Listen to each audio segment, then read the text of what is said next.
Knock, boys! Today we're going to talk about Final Fantasy 16! Ladies and gentlemen, this game isn't even out yet, and I'll be honest with you, I'll be real. It's been my game of the year so far. I know you might be like, but Muda, how could you say this is game of the year? It's only been half the year. Hell, you said that about Diablo 4. You know, I'll be real, I thought Diablo 4 was gonna knock my socks off. But this, ladies and gentlemen, just stuck two double barrels of fun into my rectum. And I'll be real, I'm having a good time. Now, ladies and gentlemen, Final Fantasy, obviously I'm a little bit biased. I played pretty much all the Final Fantasy games. Yes, that includes Dirge of Cerberus. Yes, that includes the crappy mobile games. Yes, I am a Final Fantasy nut. I even played the Battle Royale. Why? Because, ladies and gentlemen, that's why we're crazy, okay? That's why I like drinking Hennessy. That's why I like doing crazy shit from time to time. Menthols, that's what my lungs are all about. Ladies and gentlemen, Final Fantasy 16 is here. And I'll be real, I was a little bit weary. I knew that there was a fair amount of people who were criticizing it for the fact that it wasn't a turn-based like it used to be. But I'll be real, I like the new combat system. Oh, Muda, the frame rate was a little iffy in the demo. Don't worry, it still is. They issued a day one patch, didn't fix a squat. But I want to get started with how this goes, okay? So Final Fantasy, each and every single game has kind of had its own different iteration. You know, back in the NES days, they were pretty much as close to Dungeons and Dragons as they could be. By the time Final Fantasy VII dropped, okay, things were a little bit different. Final Fantasy VIII, Final Fantasy IX did something interesting with gambits and cards. Final Fantasy X had and an amazing linear storyline that got me going crazy. Final Fantasy XI was an MMO, Final Fantasy XII was an MMO for lonely people, and Final Fantasy XIII was a hallway for the most bored individuals out there. Final Fantasy XIV is a very popular MMO. 15 is a open road trip simulator, and 16 might as well be kind of a return to classic Final Fantasy, if you will, too. Not in terms of like turn-based stuff, but in terms of the general feel. It's a game that takes place in a new location, as all Final Fantasy games do. Yeah, they're not connected. Yeah, you can play any one of them independent of the other.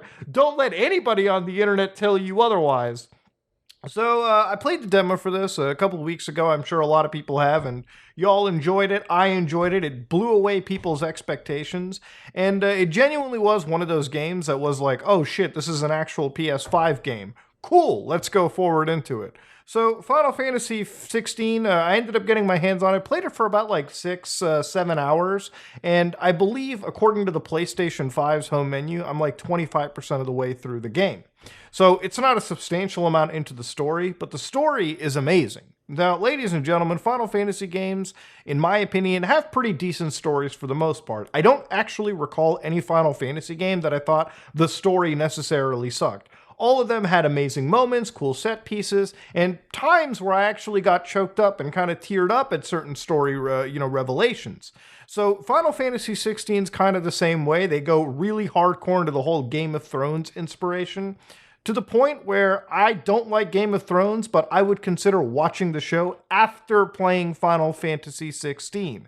There's a lot of intrigue, a lot of politics, a lot of like new empires, if you will, and how they intermingle with one another. And it gets to the point where I genuinely get a little bit confused. This game has one problem, and that's kind of like front-loading you with a lot of this world, the history of the world and the politics. But thank God they have a built-in active time lore. So if you ever feel like you're confused, you can hold the middle like touch key down and it'll open up like a Wikipedia of like the most like local relatable elements at the time. So you can just like look through who certain people are, certain locations, even certain items. So if you ever feel confused on the way through and you're like, oh shit, let me look up the fandom wikia, you don't have to worry about that anymore, ladies and gentlemen. They built that shit right into the game, and it's a very, very useful feature.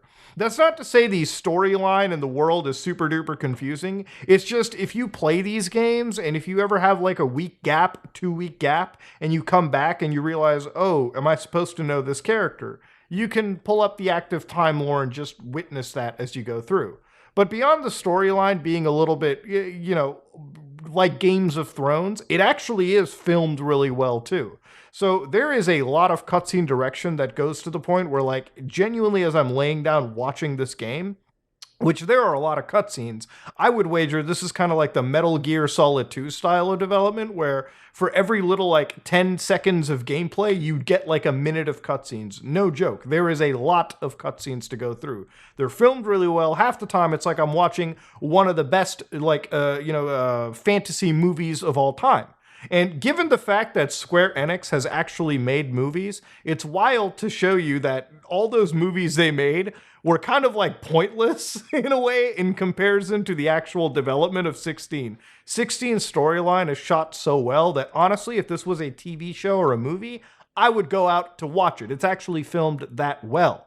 Now, it's kind of got a Yakuza style too, where like, in a way, the main storyline is filmed and presented super duper well, but for all the side stuff and general conversations, they definitely showcase a lack of, how you would say, they definitely show a lack of budget. Obviously, they had a limited budget. They put it more towards the set pieces, which there are a lot of, and generally it's very easy to identify where like the money was spent and where like they definitely cut corners. Not to say that that's a bad thing. I think the real bad element of that is actually the side quests. The main storyline is actually fun. It's linear, like most Final Fantasy games. None of them have been open world except for 15.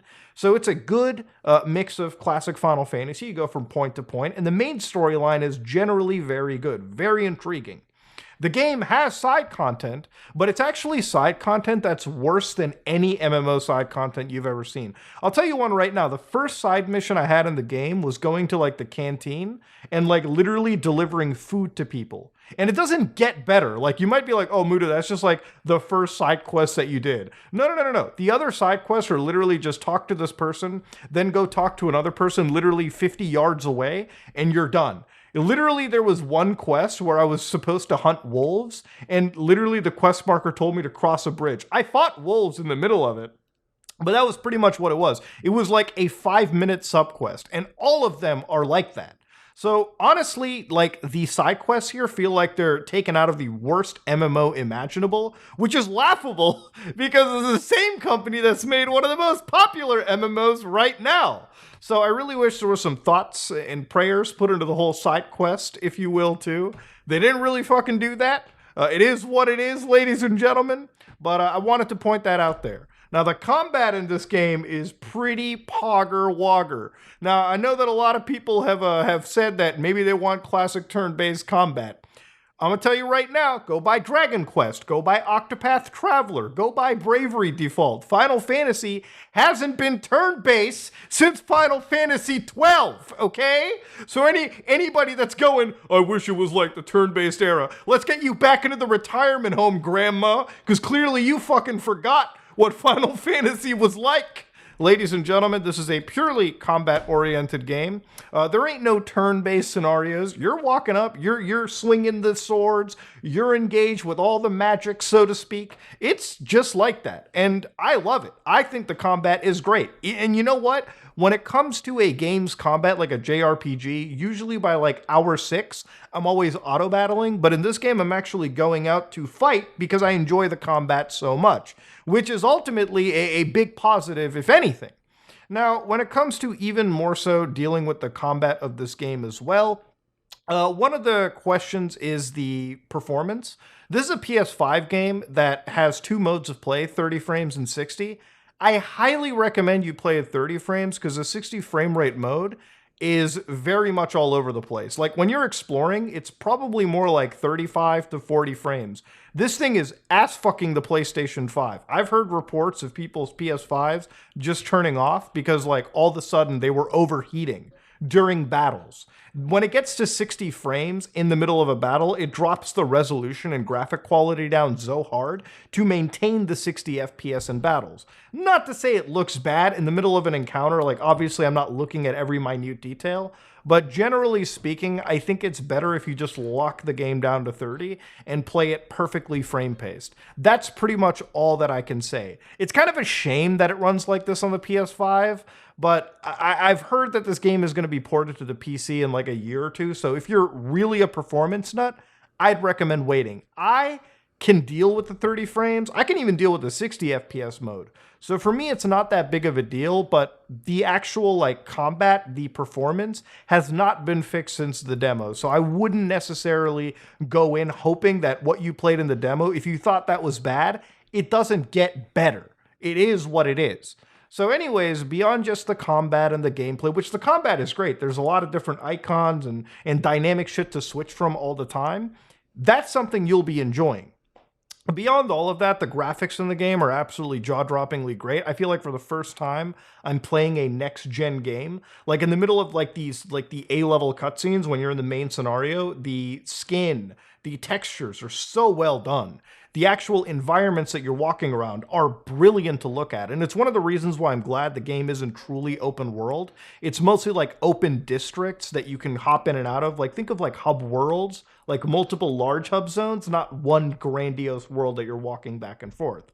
What that's done is it's allowed the actual development team to create these jaw-droppingly brilliant scenarios, and almost all of them are brilliant to look at, with the exception of maybe some interior sections, which I don't know, the lighting doesn't exactly make them feel too great. The outside sections, let me tell you right now, gorgeous. The towns, gorgeous. All of it, gorgeous. But ladies and gentlemen, Final Fantasy 16, maybe I might be a little bit biased, but this is pretty much my game of the year. I'm enjoying the story.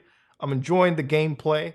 I think as a Final Fantasy lover, no, enjoyer, I would make love to this disc if I could. I love the Final Fantasy franchise. I'm proud to say that this is pretty much up there with like Final Fantasy 10, 12 for me, which is like a huge positive praise that I can give.